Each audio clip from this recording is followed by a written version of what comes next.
welcome back to Computers for the Completely Clueless. I'm Lee Keller. I'm Kim Cavanaugh. And we were left off with Word, didn't we? Well, we did our show last week. We talked about word processing. We've been doing a lot of word processing the last couple of weeks.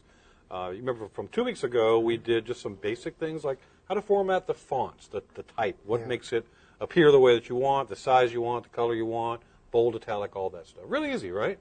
And then last week we looked at clip art and inserting images, and we've been using Microsoft Word. That's probably the word processor that most people have. On the default level, professional level, yeah. That's right. Definitely. We're going to continue that on today as we look at our show objectives for today.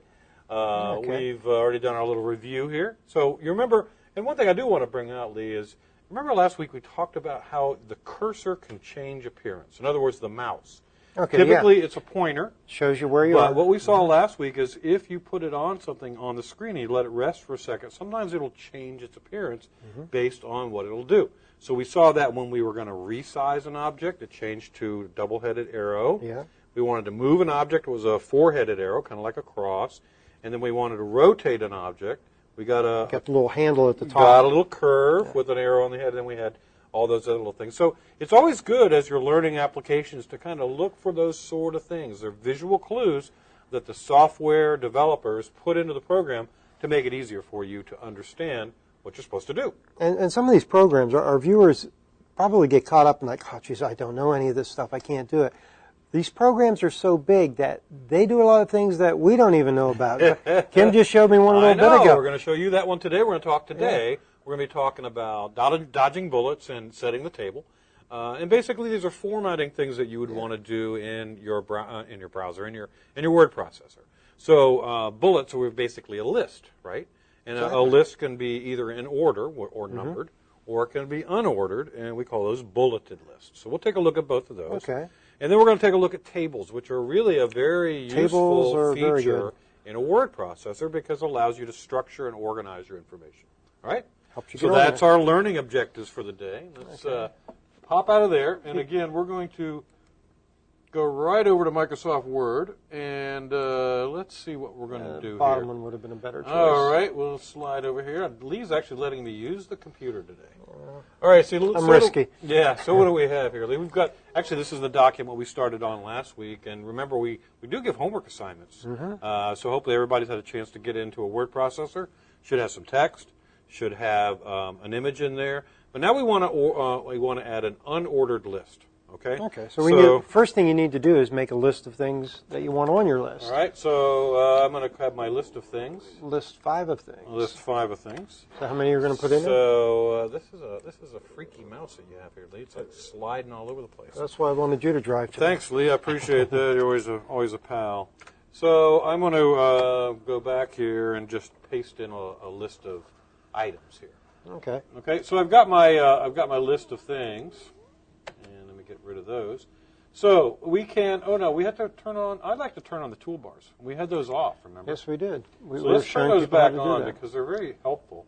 Let's go ahead and turn on the standard toolbar. Standard is very important to have. Right, and for the most part, that will probably, I think, do what I want, but I don't see bulleted lists up there. It's not there. It's going to be in the formatting. So we'll go to View, Toolbars, and if I don't see buttons that I think I should see, all right, remember, you can always check your toolbar settings to bring things back. So now I've got 2 toolbars, and I'm going to use the grabber.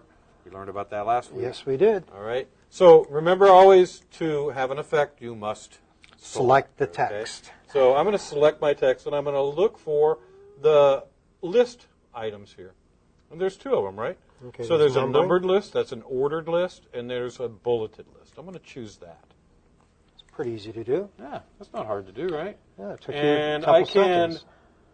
I can promote or demote. Let's say this is my main topic here. So just see if I can use this fancy keyboard that we have here. All right, and I can demote or promote items. Okay, what does that mean? Well, that means to basically change its order in the outline. So if I come over to these other little buttons right here, basically, it's increase or decrease. If I want to decrease my indent, in this case, it's going to do the whole thing, right? So let's say I want to come here, selected. and this time I want to decrease the indent. Now I've got a main topic, and I've got a list of subtopics underneath it. That's probably the easiest way to do a lot of them, but what if I just use the tab key on one line? Well, you can do that, absolutely, but it doesn't always, it depends on the processor, the word processor. Some word processors, that doesn't work the same way. So if I want to I noticed on email I have a lot of trouble with this. So the advantage here is we're using a word processor instead of an email. Right. So I can processor. basically kind of reorganize my list any way I want. The other thing that you can do is you don't have to stick with the standard bullets. If I select my list and I come down here to, and I'm going to right-click on it, that's going to bring me to my options. Remember from last week, ... That means it's going to open a little window and it's going to ask me for some more information.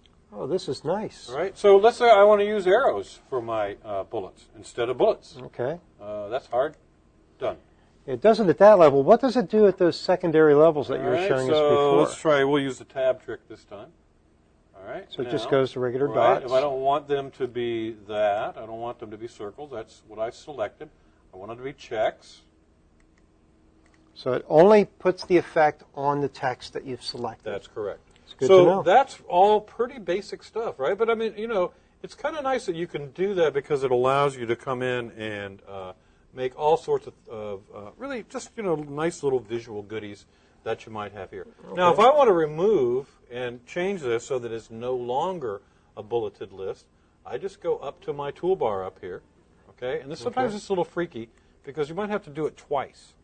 In other words, I click it once, I'm at 2 levels, so I apply it, and then when I click it again, I turn it off. So that lets me take things back. And this time we want to look at a numbered list. Numbered lists are pretty cool. Numbered list right next to that. Now, just like before, I can have a main topic, but maybe I want to have some subtopics. Yeah, so if you indent those, what happens? So I'll go tab. All right. And it's going to give me, now, what most word processors have is they have a standardized kind of collection of different numbering schemes, okay? So, for instance, in this one, we're using the basic numbers here, Arabic numerals, like for normal for English. Now, if we indent another layer, something we didn't try before, what if you go into a third layer? Well, let's see. We've got a sublist, and we got another sublist. Now it's, lowercase. Right, lowercase, right. Now we're into Roman numerals, all lowercase. And if we went one more level down, it's going to go back to that. So these are little schemes that are automatically built in, but you don't have to stay with those. You can change those anytime you want. Same process. Right-click, okay, select the objects that you want to change. Right-click, go to Bullets and Numbering, and it knows, in this case, in Word, we know it's an outline number like this, but let's say I want to switch the format. I can choose from one of these. Or I can even use a customize button. Make your own. And I can do my own. It'll show me all the different headings. I've actually done that a few times. It's a lot of work. It is a lot of work, and I don't usually bother to do that. But here's a different kind of formatting. And in this case, it increased the font size, and it went to Roman numerals.